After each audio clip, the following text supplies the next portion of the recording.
कहानी गुमनाम हवेली का राज। पटना सिटी की तंग गलियों के बीच एक पुरानी हवेली थी जिसे लोग खंडर हवेली कहते थे। उसके बारे में कई कहानियां मशहूर थीं। कोई कहता वहां खजाना छिपा है, तो कोई कहता कि रात में वहां से घुंघरुओं की आवाज आती है। आर्यन, एक युवा इतिहासकार, इन कहानियों से ज्यादा हवेली की वास्तुकला, आर्किटेक्चर में दिलचस्पी रखता था। उसे पता चला था कि सरकार उस हवेली को गिराकर एक कॉम्प्लेक्स बनाने वाली है।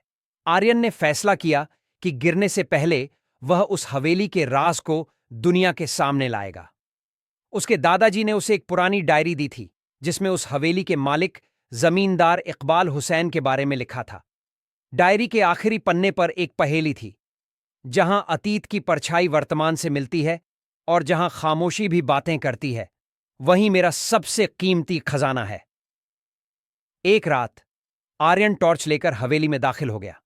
धूल और जालों के बीच उसे एक अजीब सी शांति महसूस हुई। वह हवेली के बड्डे से हॉल में पहुंचा, जहां दीवारों पर बड्डी बड्डी तस्वीरें टंगी थीं। एक तस्वीर जमींदार इकबाल हुसैन की थी, जिनकी आंखों में एक अजीब सी उदासी थी। आर्यन ने पहेली के बारे में सोचना शुरू किया। अतीत की परछाई वर्तमान से मिलती है। उसने टॉर्च की रोशनी तस्वीर पर डाली। तस्वीर के ठीक पीछे दीवार पर एक परछाई बन रही थी। परछाई एक खास जगह पर पड़ी डियच रही थी, जहां फर्श का एक पत्थर बाकी पत्थरों से थोड़ा अलग था। उसने पत्थर को हटाने की कोशिश की और वह आसानी से हट गया। नीचे एक छोटा सा संदूक था। आर्यन का दिल जोर जोर से धड़कने लगा। उसने कांपते हाथों से संदूक खोला। अंदर सोने चांदी के गहने या सिक्के नहीं थे। अंदर मखमल में लिपटी एक छोटी सी बांसुरी और कुछ पुराने खाहात थे।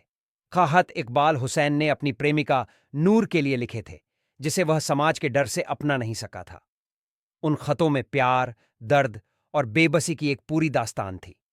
आखिरी खत में लिखा था, नूर, ये हवेली, ये दौलत सब बेमानी है तुम्हारे बिना। मेरी असली दौलत तो तुम्हारी यादें और यह बांसुरी है, जिसकी धुन में तुम हमेशा जिंदा रहोगी। काश तुम ये खत पढ़ पाती। आर्यन की आंखों में आंसू आ गए। दुनिया जिसे खजाना समझ रही थी, वह असल में एक अधूरी प्रेम कहानी का दर्द था। हवेली का असली राज दौलत नहीं, बल्कि जमींदार के दिल में दफन प्यार और अफसोस था। अगले दिन आर्यन ने वह डायरी और केहा हश्त एक मशहूर इतिहासकार को सौंप दिए। हवेली तो टूट गई, लेकिन इकबाल और नूर की कहानी हमेशा के लिए अमर हो गई।